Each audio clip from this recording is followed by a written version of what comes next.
आप अपने Linux system में टास्क को शेड्यूल कर सकते हैं, मतलब कोई भी टास्क है उसको ऑटोमेट कर सकते हैं। जैसे कोई कमांड है जो आपको एग्जीक्यूट करनी पड़ती है डेली बेसिस पे, ठीक है, तो जनरली क्या होगा कि आप उसको ऑटोमेट कर सकते हैं, और इसके लिए हम दो यूटिलिटीज़ का यूज़ कर सकते हैं।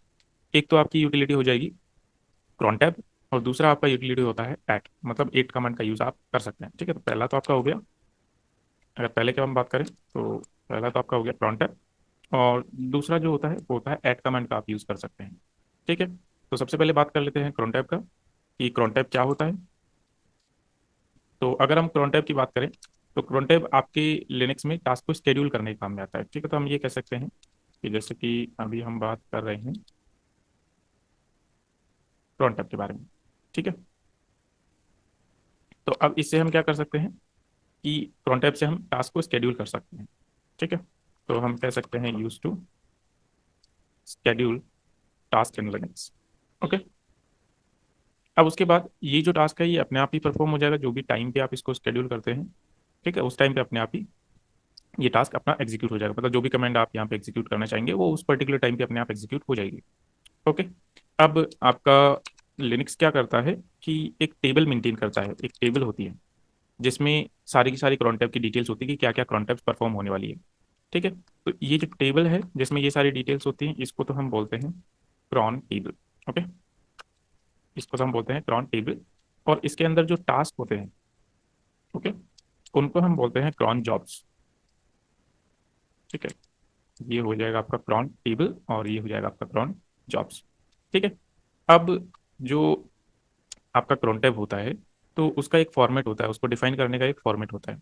ठीक है, तो वो हम कैसे पता कर सकते हैं, वो आप पता कर सकते हैं यहाँ से /etc। ओके, किसी भी टेक्स्ट एडिटर से, जैसे मान के चलो मैं एक नई टैब ही ओपन कर लेता हूँ और मैं कहता हूँ nano/etc/cron टैब, और इस फाइल में जाके मुझे यहाँ पे पता लग जाएगा कि इसका फॉर्मेट कैसा होता है। ठीक है, तो फॉर्मेट कैसा होता है, देखो दो तरीके से आप cron टैब को डिफाइन कर सकते हो। पहला तरीका तो क्या है कि आप ये जो /etc/cron टैब वाली फाइल है, इस फाइल के अंदर आके यहाँ पे एंट्रीज कर दे cron टैब की, वो आप कर सकते हो। दूसरा आप क्या कर सकते हो, कमेंट के थ्रू भी इसको कर सकते हो। तो मैं आपको यहाँ पे कमेंट के थ्रू बताने वाला हूँ। ओके, ताकि आपको फाइल में जाके कोई एंट्री नहीं करनी पड़े। उसके बाद अब यहाँ पे देखो इसका फॉर्मेट क्या होता है कि यहाँ पे ये 5 स्टार होते हैं, 1 2 3 4 और 5। पहला स्टार जो है वो मिनट के लिए होता है। ठीक है, तो जैसे आप कभी भी कोई भी टाइम देंगे तो बोलेंगे ना इतने बज के इतने मिनट पे ये टास्क परफॉर्म होना चाहिए, ये कमांड एग्जीक्यूट होनी चाहिए।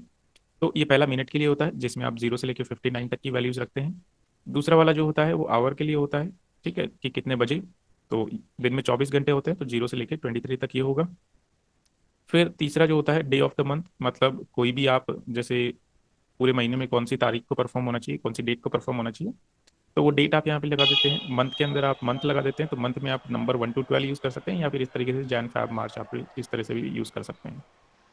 फिर नेक्स्ट होता है डे ऑफ वीक, कि अगर आपको कोई टास्क वीकली परफॉर्म करना है तो मंडे को होना चाहिए, संडे को होना चाहिए, तो उस हिसाब से यहाँ से 0 to 6 आप यूज़ कर सकते हैं, जहाँ पे 0 और एक नंबर 7 होता है जिसका मतलब होता है संडे।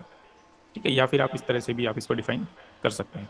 उसके बाद आप जिस भी यूज़र के लिए क्रॉन्टअप बना रहे हैं वो यूज़र की एंट्री कर सकते हैं, और उसके बाद कमेंट की एंट्री कर सकते हैं। ठीक है, तो ये तो किसके लिए हुआ, ये अगर आप फाइल में एंट्री कर रहे हो। अगर आप डायरेक्टली कमेंट के थ्रू करेंगे तो आपको सिंपली ये 5 स्टार का ध्यान रखना है और कमेंट का ध्यान रखना है। वहाँ पे यूज़र नेम से हमें मतलब नहीं है। ठीक है, यूज़र नेम वहाँ पे यूज़ नहीं होगा।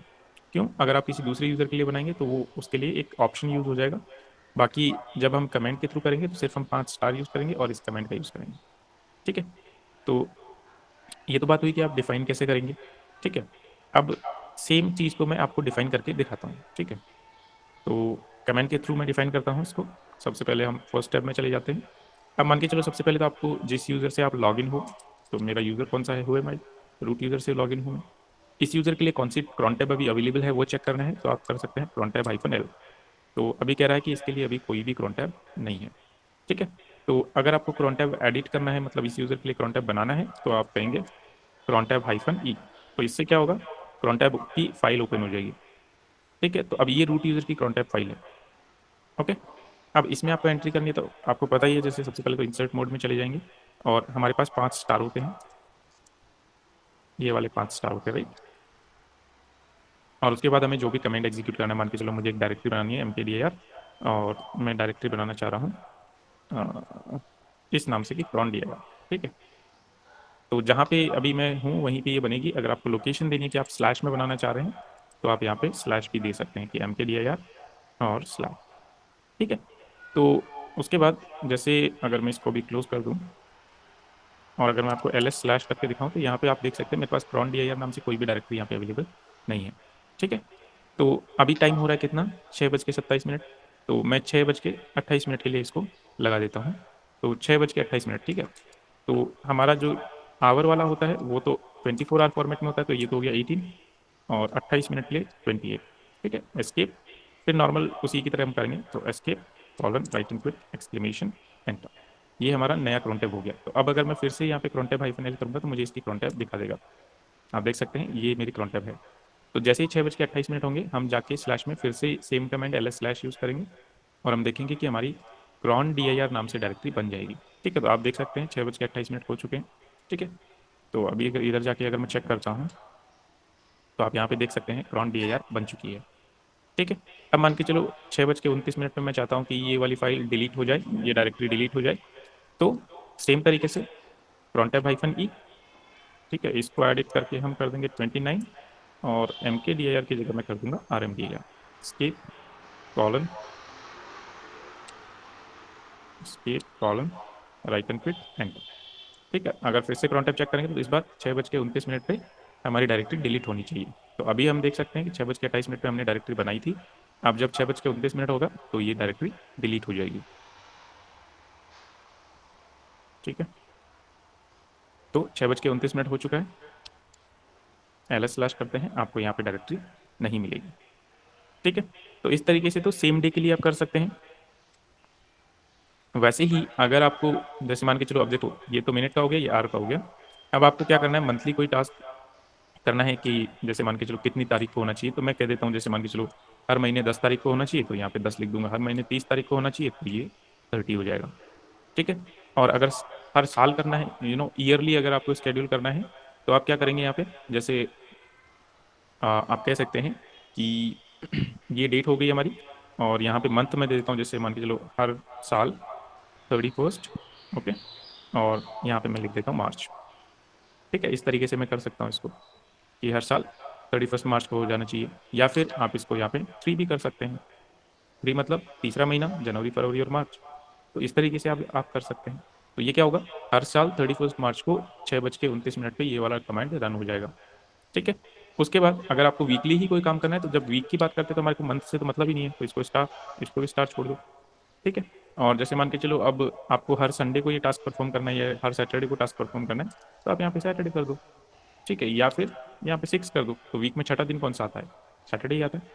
तो इस तरीके से वीकली भी आप कोई भी टास्क को स्केड्यूल कर सकते हो। ठीक है, तो ये तो हुआ कि आप सेम यूजर के लिए क्रॉन टैब कैसे बना सकते हैं। दूसरा, अब मैं इसको एग्जिट कर लेता हूँ। अगर इस क्रॉन टैब को डिलीट करना है तो आप सिंपली यहाँ से क्रॉन टैब हाइफन, हाँ, तो ये क्रॉन टैब डिलीट हो गया, वापस से क्रॉन टैब हाइफन एल करता हूँ तो कुछ भी क्रॉन टैब यहाँ पे नहीं है। अब सेम चीज़ अगर आपको किसी दूसरे यूजर के लिए करनी है, जैसे मान के चलो मेरे पास दूसरा यूजर होगा कोई, तो मैं एक बार देख लेता हूँ कौन सा यूजर है। तो मान के चलते हैं एक टेस्ट यूजर मेरे पास बना हुआ है। ठीक है, तो मुझे टेस्ट यूजर के लिए देखना है, तो मैं क्या करूँगा, cron hyphen U, user name क्या है टेस्ट, और हाइफन एल। तो इससे क्या होगा, उस यूजर के लिए बता देगा।